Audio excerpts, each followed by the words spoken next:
Bonjour, tiers livre, service de presse, c'est le 28. Je- Moi aussi, ça me fait un peu bizarre de revenir comme ça d'une semaine sur l'autre, mais il y en a encore 7 ou 8 trucs dans la boîte aux lettres, je peux pas laisser ça s'empiler, puis j'ai pris goût quand même. Le rituel, c'est la semaine dernière, j'avais reçu c'est un bel envoi d'Yvon Lemaine, un livre de poésie en 2 tomes, et celui-ci avec illustré par Emmanuel Lepage, poésie aussi, et c'est édité par Dialogue, vous savez, la librairie historique de Brest. J'avais dit que c'était celui-ci que je remettais en partage. Vous avez le petit truc qui passe là sur l'écran, c'est Gwen Daniel. Je crois que Gwen, il a déjà eu comme ça un bouquin, mais ça fait rien. Je crois que l'autre jour, il y a quelqu'un qui m'a dit, moi, ceux que je reçois par ton intermédiaire, je les remets comme ça en circulation et c'est parfait.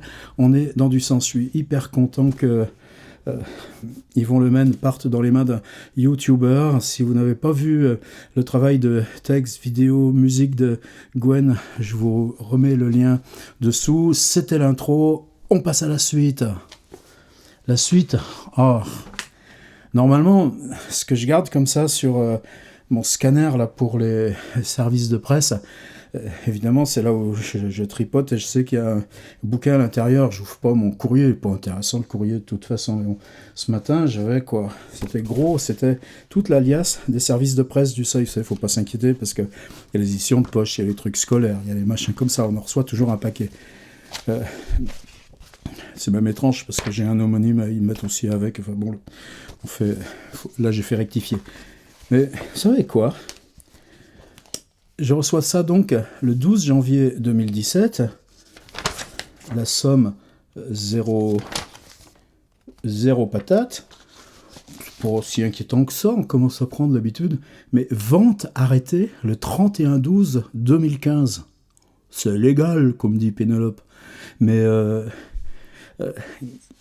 là, il y a quelque chose. Vous savez, le Seuil, il y a quelques années, avait été racheté par ce banquier qui s'appelle La Martinière, qui avait fait fortune en vendant les photos aériennes de Yann Arthus Bertrand. Ça n'avait pas été très joli, la façon dont Cherki, l'ancien directeur du Seuil, lui avait laissé les clés de sa maison. La Martinière, bon, pourquoi pas, ils sont installés au-dessus de la porte d'Orléans sur le périph'. Lui, il est dans l'étage tout en haut, très Trump Tower.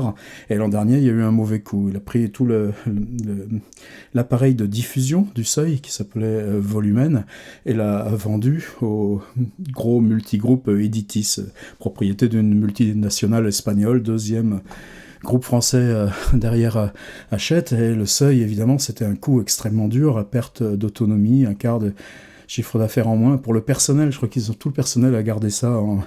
Et c'est toujours... bon, je ne vais pas m'étaler.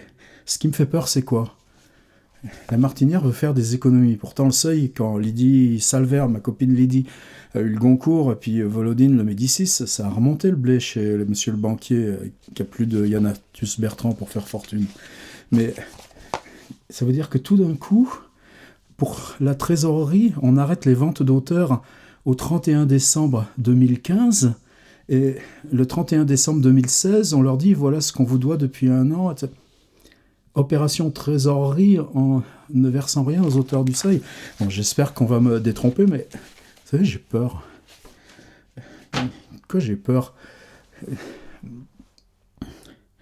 suis allé au supermarché, du coup. J'ai acheté un paquet de nouilles. Je l'avais amené la feuille. Des Panzani coquillettes. Panzani, c'est parce que Barthes, il en parle de la fabrication du mot Panzani par une usine de Marseille, etc. Vous avez tous votre Barthes par cœur. Et je leur ai dit, regardez, je vais être payé dans un an pour mon paquet de nouilles. Et un paquet de nouilles, c'est à peu près, il faut vendre 2 livres à vous pour acheter un paquet de coquillettes Panzani.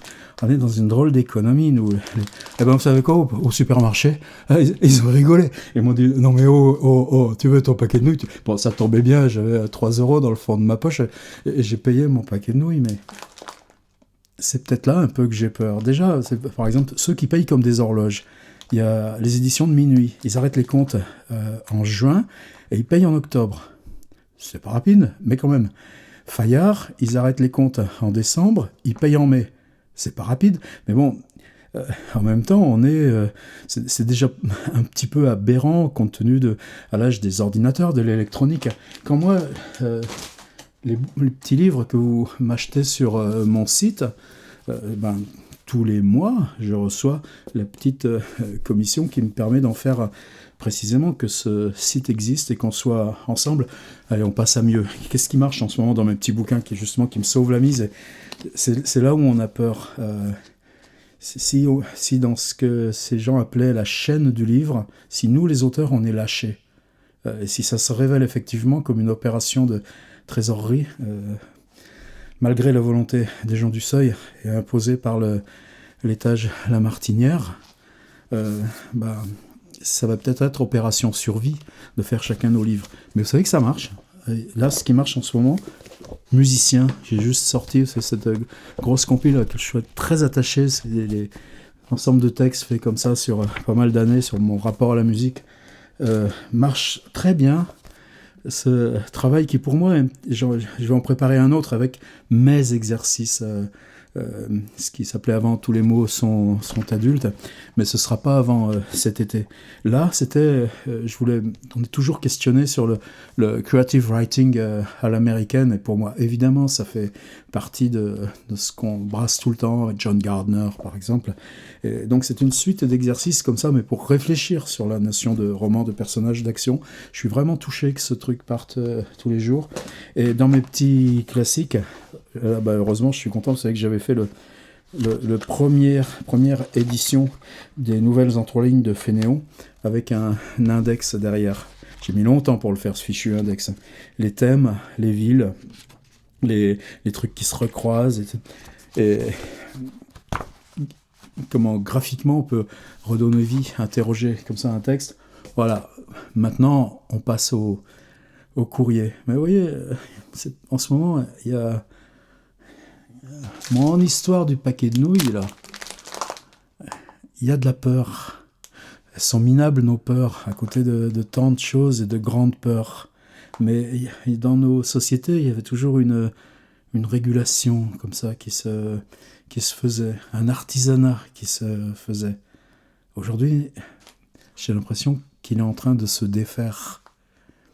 Allez, ce qu'il y avait dans la boîte aux lettres. Alors vous allez voir. Ça en était presque vexant l'autre jour. Je venais juste de finir le montage là, du 27. Là, on est dans le 28. Choc, ça sonne à la porte. Qu'est-ce qui arrive? Gros paquet UPS. J'en reçois pas souvent des machins comme ça. Et puis vous avez vu l'adresse, je vous montre pas, mais bon, on dirait un faire-part. Mais... comment qu'on va l'ouvrir? Même les ciseaux, ils serviront à rien avec ce machin-là. On les crabouille.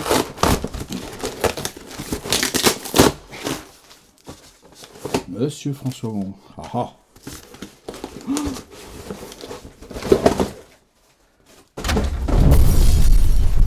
Écrire la peinture. J'ai jamais écrit là-dedans, non, c'est pas un exemplaire d'auteur. Des fois c'est bizarre, il y a des textes qui arrivent, on ne sait pas trop pourquoi ils sont repris et comment, ils ont juste oublié de nous prévenir. Écrire la peinture de Diderot à Quignard. Qui a fait ça? C'est collectif. Chateaubriand, Stendhal, Benjeloun, Quignard, Soler, Spérec, Djebar, Kundera, Dupin, Butor, Bonnefoy, Roy, Camus, Yourcenar, Grac. Grac, il n'aimait pas la peinture, il avait que des croûtes chez lui. Il était fier de ne pas aimer la peinture. Proust, etc. Moi aussi, j'écris sur la peinture, mais je vous pose encore dans les grandes machins. Sandrard, sur Chagall. Wow, super beau. Puis attendez, il doit être vendu cher ce truc. Il faut moins 5 kilos. Vermeer. Mais qui c'est les auteurs? Anthologie réunie par Pascal Détuirens. Je connais pas. C'est très beau. Pourquoi tu me l'envoies, monsieur Détuirens? Bon, pas se plaindre, hein. Oh, putain, ils ont doublé. Cher François Bon, je vous souhaite une belle et heureuse année 2017. Comment allez-vous? À bientôt, j'espère. Ah, nuance. C'est pas les mecs du bouquin qui me l'ont envoyé. C'est le service technique de Hachette. Avenue Gutenberg, Maurepas. Waouh! C'est avec eux qu'on avait lancé, vous savez, donc Hachette son usine est organisée par un groupe américain qui s'appelle Lightning Source, qui vient de se faire ravaler par Ingram, qui est un concurrent d'ailleurs de Hachette pour la distribution aux US, mais ça c'est nos grosses cuisines. Et c'est là que moi j'ai appris le print on demand, à Hachette, avec Hachette. Même si quand j'ai lancé ça, Hachette ne travaillait pas avec les petits indés dans mon genre, donc super merci les gars d'y avoir pensé. En même temps, qu'est-ce qui fait plaisir là-dedans? Waouh, tout d'un coup, le bouquin est super beau, ouais, mais c'est pas un signe commercial. Génial. Je reste dans les grands d'abord. En même temps, ça va la santé Hachette, si c'est ça le cadeau des traînes, parce que je dois pas être tout seul à l'avoir reçu, le truc. Ouais, c'est imprimé d'ailleurs.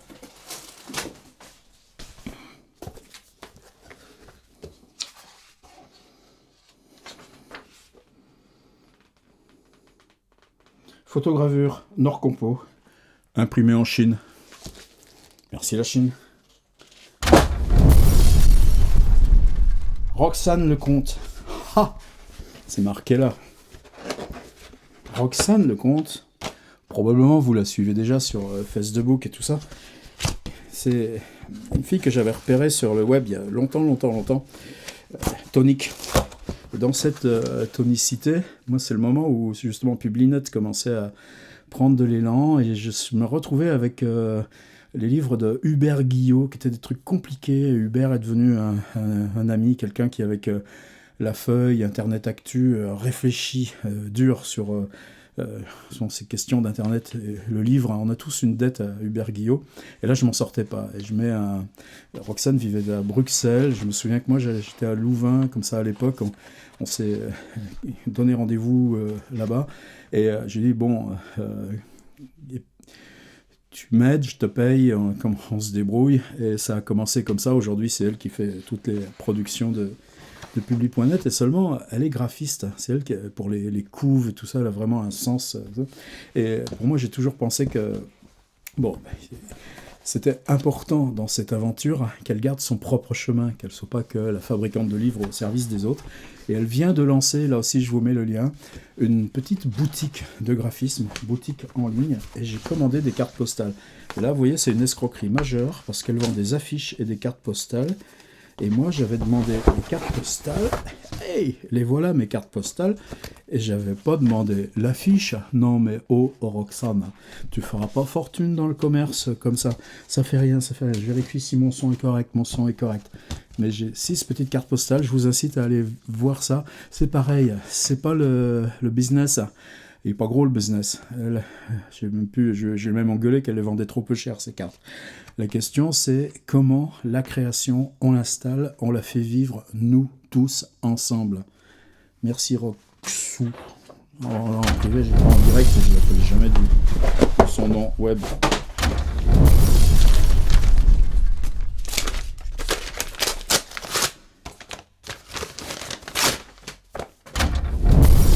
Jacques Ancet.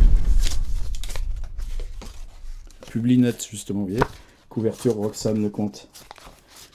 Et ils sont pas mal les Publinet, je sais pas, ça tient bien le coup. Par contre, j'ai toujours ce truc où j'arrive pas à comprendre pourquoi par rapport au mien, il y a une rigidité. Et ils font toujours le choix du papier blanc, papier industriel blanc. Donc moi je prends le papier crème bouffant, excusez-moi, mais pour la littérature c'est mieux. Et une couve qui est pas une espèce de truc pliable comme ça. Alors, est-ce que c'est de la faute à Hachette ou est-ce que c'est...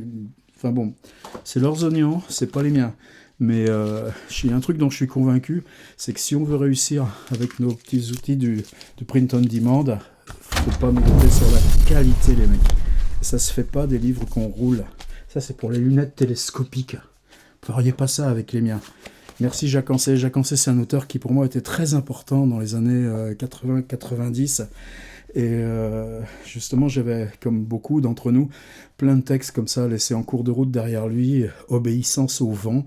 Et Jacques me les avait confiés pour Donc dans ce premier publi.net, je suis content de voir que ça continue entre eux et lui. Juste ça, quoi. Les livres qui s'enroulent, les copains. Non. Ceci dit, il faut pas que je le matraque parce que vous connaissez Jacques Ancet. Je crois bien que c'est lui qui va partir à la petite loterie, justement parce que moi je les connais bien, les textes et l'écriture de Jacques Ancet, et que c'est le haut du tableau. Oh, que c'est mignon ça. Regardez-moi ça. Vous avez un petit emballage en cellophane. C'est comme Interflora. Et puis vous ouvrez la cellophane. Ah, va me faire mal moi ce truc. C'est pas évident, après voilà. En fait, les livres, c'est pas la lecture qui compte, c'est le temps que vous mettez à enlever le poil. Couverture en trompe-l'œil. Intéressant, sauf que le trompe-l'œil, c'est un peu... Si l'écriture est en trompe-l'œil, c'est pas ça. En plus, vous ouvrez, quoi, 2 pages blanches. Colline, virgule, rature. Oula, on a beaucoup de négativité dans tout ça. Hein. Ah, par contre, c'est de la poésie prose, là encore. La lettre volée, si, la lettre volée. Je connais leur boulot. Je crois que c'est le petit travail de... Non, Feu Follet, je me gourre. Mais enfin bon, je sais que j'avais déjà lu des livres de la lettre volée, du même auteur. Il n'y a rien sur l'éditeur, est-ce qu'il incite au moins? Oui, lettre volée sans accent.com en un seul mot, et ça vient de Belgique, la lettre volée. Ça a l'air super beau. Un peu rural. Près, carrefour de langues épaisses et râpeuses où se croisent les sabots, les troncs, la paille et les bouses. Oh. Regardez les herbes hautes et grossières, vous abordez... En ce moment, je suis plus sur les questions liées à la ville qu'à la campagne. On regardera ça de près. Ça, c'est de la longueur, on dirait un harmonica. En ce moment, j'ai envie de m'acheter un harmonica. Un Honor D20, je voudrais, mais j'ai pas encore choisi la tonalité. Peut-être un Ré, comme ça, en aspirant, vous jouez en La. J'ai une étudiante à Cergy qui a fait un mémoire sur l'harmonica, le corps. J'ai lu ça il y a 3 semaines, on a bossé avec elle sur tous ces petits fragments, ces choses-là. Même, on se retrouvait avec Blanchot dans l'harmonica. Et depuis, je crève d'envie de reprendre. Joli ça. Mais c'est marrant, hein, regardez ça, il y a quoi là-dedans? La petite lettre d'office. Malheur à qui fait croître le désert, le feu sacré. C'est bien biblique ça. Oh, ça me fait un peu peur. Jérôme Bertin, il s'appelle. Étrange mise en page verticale, effectivement. Étrange démargeage. C'est une énorme marge sur la gauche. Pas de marge extérieure, pas de marge reliure. Grande imposition, petite imposition, c'est le mot technique. Ces fesses adipeuses semblent m'inspirer, viens-je de lire. Ça parle d'Autodix et Eugenschild, ce serait sur la peinture. Bon, on va chercher à comprendre. Je fais du lèche-vitrine, disait Dan Font. La moche mouille plus, la belle essaie... Oh bon, je sais pas qui c'est ce gars. Il n'y a pas de nom sur la couverture, en plus, il est courageux. Un homme pend Jérôme Bertin. C'est pas pour moi, ça.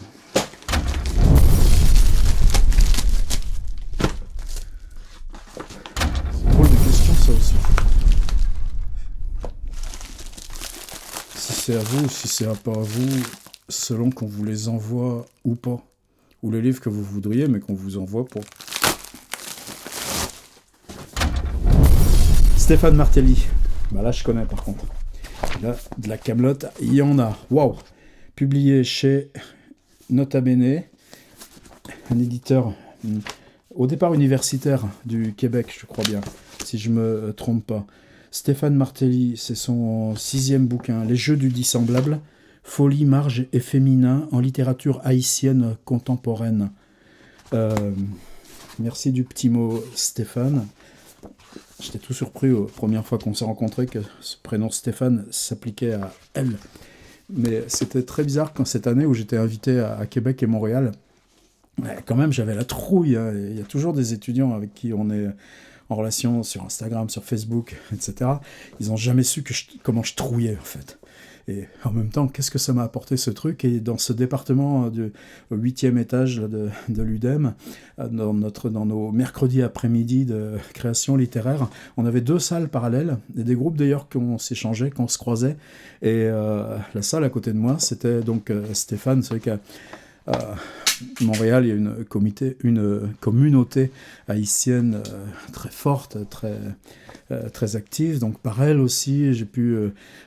c'est elle, par exemple, qui m'a lancé sur Franck Étienne. Et la dette que j'ai à Franck Étienne, d'ailleurs, ça me fait penser que mon Franck Étienne, je l'ai prêté... Ouais, je me souviens à qui. Il s'appelle Yacine, il est à Cergy, il me l'a pas rendu. Wow, Franck Étienne. Franck Étienne. Franck Étienne, c'est un bonhomme. Je me souviens aussi quand il y a eu le volcan ou le tremblement de terre à Haïti il y a 4 ans, comment ce pauvre Franck Étienne a assisté à l'effondrement de sa bibliothèque. Donc Stéphane travaille sur la littérature femme contemporaine haïtienne, c'est chez Nota Bene. Essayez de pousser vos bibliothèques, tout ça, à s'acheter. Il faut que ça circule, évidemment, et vous savez que entre Québec et France, les cloisons les cloisons commerciales sont toujours extrêmement fortes. Il faut faire, c'est à nous aussi de faire bouger ça. Encore vibrant. CNC.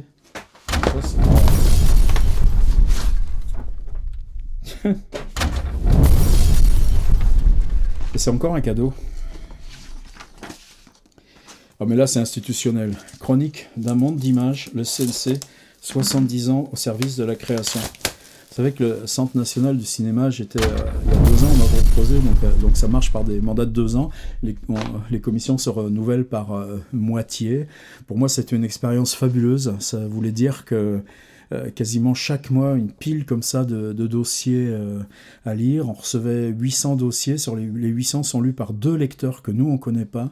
Ces 2 lecteurs, selon que tous les 2 valident la montée en plénière, il y en a 300 qui montent en commission. Et sur ces 300, au bout d'un an, on accorde 50 aides à l'écriture à l'auteur, qui sont consistantes. Après, il y a d'autres dispositifs d'aide au développement pour aider, par exemple, les films qui ne trouvent pas aujourd'hui de chaîne de télé. Vous savez, comme ça, le paysage, là aussi, dégringole. J'aime bien ce mot, dégringoler, en ce moment. Il m'est arrivé dans la figure il y a 4-5 jours. C'est compliqué le CNC. J'avais pensé faire une vidéo et puis j'ose pas trop. C'est-à-dire, en quoi ces dossiers qu'on reçoit continuent de jouer encore pour beaucoup trop le schéma classique du doc linéaire, alors que la création vidéo est beaucoup plus multiple maintenant que ça. Le CNC le sait, mais cette commission d'aide aux documentaires de création, on recevait pas forcément ces choses-là. Des fois, il y a des films qui vous emballent complètement. Je ne vais pas donner de nom, j'ai pas le droit. Qu'on défend mordicus jusqu'au bout, et puis le collégial passe avant l'individuel, et puis ces choses-là, ou alors parce qu'en commission, le producteur ou le truc, les 20 minutes d'audition, ça s'est pas passé comme on voulait, ça cale, parce que ces principes de sélection sont énormes. Donc on garde des fois plus sur le cœur les films qu'on n'a pas réussi à aider que ceux pour lesquels ça a marché. Mais en tout cas, c'est une sacrée école, sacrément formatrice. Bon, c'est un cadeau d'au revoir. J'ai fait mon job pendant 2 ans. Là, c'est bizarre. Il y a à la fois le regret de ne plus avoir ce poste d'observation, surtout sur tous ces jeunes créateurs. Et en même temps, tout d'un coup, on s'aperçoit que ce qui est dangereux, c'est que toute cette attention comme ça qui part dans les projets des autres, qu'est-ce que ça fait du bien de se la retrouver dans son petit ring de boxe. Chronique d'un monde d'images, livre officiel pour les 70 ans du CNC, il y a la tronche à Godard, il y a la boum avec Sophie Marceau, il y a quoi je crois que demain ça va aller dans la bibliothèque des petits étudiants de Cergy, ils seront contents de voir ça. Ciao, merci. Mes meilleurs vœux pour 2017, je croyais qu'au moins il dirait en remerciement de bons et loyaux services pendant 2 ans. machin des traînes, vous croyez pas? Ah, puis on finit en boucle, regardez, édition du Seuil. Et pourtant, ils m'en envoient pas fréquemment, des services de presse. Même jamais. Michel Lusso. Michel Lusso, c'est un ami. Je l'ai connu ici en arrivant à Tours, il était très impliqué dans la vie évidemment culturelle, universitaire. On s'est retrouvés, la première fois qu'on s'est retrouvés, c'est pour le 500e de Balzac, ça devait être en 1998, quelque chose comme ça. Et c'est là où on s'est mis à faire des lectures dans la ville, et Michel s'est révélé, on était ensemble pour lire, ensuite on a continué, Pérec, etc. Et ce gars est géographe. J'ai travaillé avec son équipe. Ils ont une petite maison sciences humaines là, avec des doctorants comme ça en géographie urbaine. Ça aussi, c'était passionnant. Là, sur les reconversions de vieux centres-villes, sur comment les malentendants peuvent pratiquer les galeries commerciales. On a vraiment eu avant que... Et Michel a été président de l'université. C'est quelqu'un qui a donné un souffle énorme, mais ça, bon, par contre, moi, ça, je m'en mêlais pas. Il est parti à Lyon, je crois que ça lui a fait du bien de retrouver ses recherches. Et Michel, depuis 2 ans, je l'admire parce que il se prend tous les coups. Il est celui qui, devant, encaisse les coups sur la réforme du collège. Et tout. C'est un chercheur, c'est un type qui fait ça avec une intégrité comme pas possible. Mais au centre de tous ces conflits, ces intersections, il a assumé. Bon, là encore, c'est pas non plus là-dessus qu'on se recroise. Peut-être certains d'entre vous utilisent ce dictionnaire de géographie qu'il a mené. Là, Hyperlieu, les nouvelles géographies de la mondialisation. Comment on quitte le modèle haussmannien de ville pour se retrouver comme ça à interpréter nos villes d'aujourd'hui. Waouh! Évidemment, centre pour moi du boulot, et je pense que là-dessus, on reviendra. C'était mon service de presse, 28, c'est venu comme ça, il était 3h de l'après-midi, j'ai dit plein de conneries, j'ai dit des choses qu'il n'aurait pas fallu que je dise, j'ai dit des choses que j'avais envie de dire, que je suis vraiment touché du fait que ces petits bouquins, ça commence à marcher, et que derrière ces petits bouquins qui commencent à marcher, ben pour moi c'est pas marrant. Il y a aussi le coup de assurer notre survie, et que ce qui se passe pour moi, les nouveaux modes comme ça qu'on installe sur Internet, c'est comment ensemble on refabrique comme ça ces communautés et ces circulations, et que ce qu'on met dedans, pour nous, ça compte, mais que ça peut plus être comme ça des grosses structures pyramidales, verticales. Le prochain, ce sera seulement dans 3 semaines.